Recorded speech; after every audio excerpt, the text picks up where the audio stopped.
জামাল, ভালো মনে করছি। এই যে এই কাগজের মধ্যে তোর দোকানের সমস্ত হিসাব লেখা আছে, কত টাকা জমা, কত টাকা খরচ, সবকিছু লেখা আছে। একবার চেক করে নে। ভাইজান,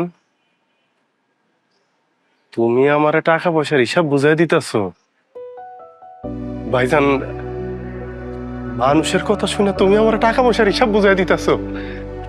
তাহলে ভাইজান, আমি তোমার হিসাবগুলি বুঝাই দিব কেমনে?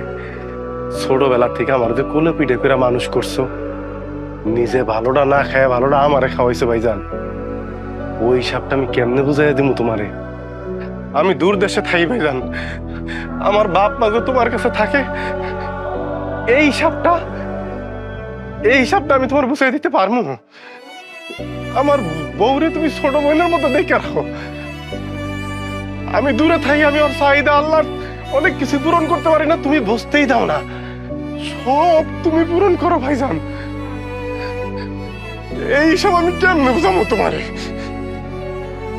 আমার কাছে এই টাকা নাই ভাইজান, কি দিয়া বুঝান যায়? কোন সম্পত্তি দিলে তোমার হিসাব বুঝা পাইবো আমার কও? আগে তোমার হিসাব তো বুঝাই, তারপরে আমার নালে সামান্য কয়টা টাকা আমি বুঝা নিব। কষ্ট কি তোর একারে জামাল? আমাকে কষ্ট লাগে না?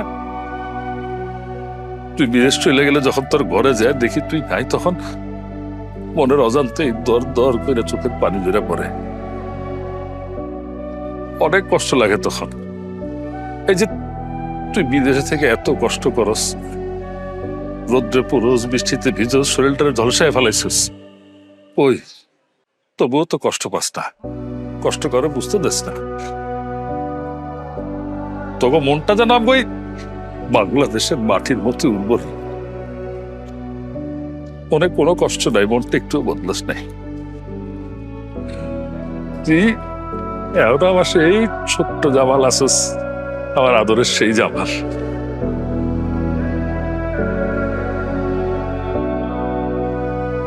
যা, বাসা যা।